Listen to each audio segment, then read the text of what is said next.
En la clase de hoy vamos a conocer qué fueron las grandes civilizaciones antiguas, también conocidas como civilizaciones fluviales. Nos vamos a remontar a muchos años atrás, más precisamente hace 7000 años. Cuando hablamos de civilizaciones fluviales, tenemos que hablar de pueblos que se ubicaron en regiones, mayormente en las regiones de ríos y de mares. Uno de los más conocidos pueblos de la antigüedad son los egipcios. Aquí uno de sus característicos monumentos, pirámides. Los egipcios hoy en día siguen siendo un pueblo muy estudiado por los historiadores, por los paleontólogos, por los arqueólogos. Hay cientos de películas y documentales que se encargan de investigar y dar a conocer qué fueron estos pueblos. Los egipcios fueron un pueblo muy avanzado para la época, pero había otros, por ejemplo, los griegos. Y hablando de griegos, uno de los grandes monumentos fue el Partenón. Esta es una pequeña maquetita que hicimos el año pasado con los chicos. Y otro de los grandes pueblos del mundo antiguo fueron los romanos. Los romanos tenían un monumento, un lugar para reunirse, que era el Coliseo, un lugar donde se enfrentaban los grandes gladiadores. Acá tenemos a los típicos soldados romanos. Estos soldados seguramente los habrán visto en películas, en muchas, relacionadas con la vida de Jesús, ¿sí? Pueblo judío. Pero había otros pueblos, por ejemplo, los pueblos de la región de Mesopotamia. Mesopotamia es una región que hoy queda en cercano oriente, en Asia, y hace referencia a una tierra que estaba rodeado de dos ríos, que eran los ríos Tigris y Éufrates. Otro de los pueblos de Asia importantes fueron los chinos, que se asentaron en la región del río Ganges, también conocido como el río Amarillo. También los hindúes, en la región de la India, sobre los márgenes del río Indo. Pero, ¿qué tenían en común estos pueblos aparte de el asentamiento en las orillas y en los márgenes de los ríos y mares? Principalmente se habían constituido como estados.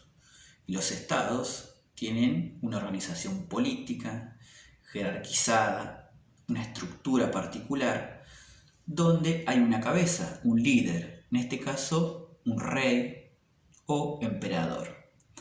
Además, lograron desarrollar una organización de la economía muy avanzada, crearon un sistema de religión, mayormente politeístas, que creían en muchos dioses, y sobre todo lograron urbanizar sus grandes ciudades.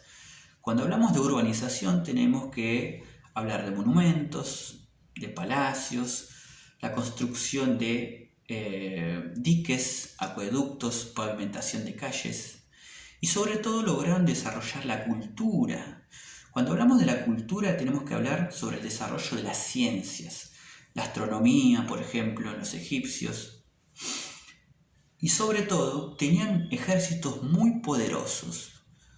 Con los ejércitos lograban someter y derrotar a los pueblos menores, inferiores, y así lograban acrecentar sus territorios. Por ejemplo, uno de los grandes imperios, el más importante de toda la humanidad, fue el Imperio Romano. Bien, entonces hablamos sobre los orígenes de estos pueblos hace 7000 años, en regiones que tienen que ver con zonas fluviales, de ríos, de mares.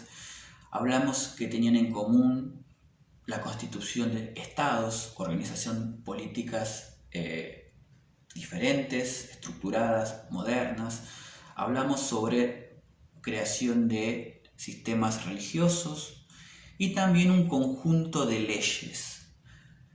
Estas civilizaciones estaban organizadas a través de leyes que hacían básicamente que los pobladores, las poblaciones, se pudieran ubicar y cumplir sus funciones, sus responsabilidades, y respetar a las autoridades.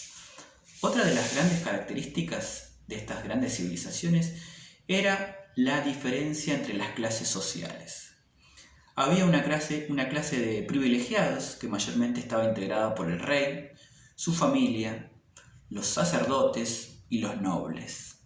Estas clases privilegiadas no pagaban impuestos, eran dueñas de la mayoría de las tierras y sometían a las clases que no tenían privilegios. ¿Quién eran los que no tenían privilegios? Mayormente los campesinos, los artesanos y los comerciantes. Entonces tenemos que decir que eran sociedades muy desiguales. Hasta aquí lo que tiene que ver con el origen de las grandes civilizaciones antiguas. En clases siguientes vamos a ir desarrollando y estudiando cada uno de estos grandes pueblos. Si les gustó el video, les pido por favor que me pongan un me gusta por acá abajo, así me dan más aliento y más ganas de hacer otros videitos explicativos de historia. Mi nombre es Enciso David, soy profesor de Historia y Ciencias Sociales.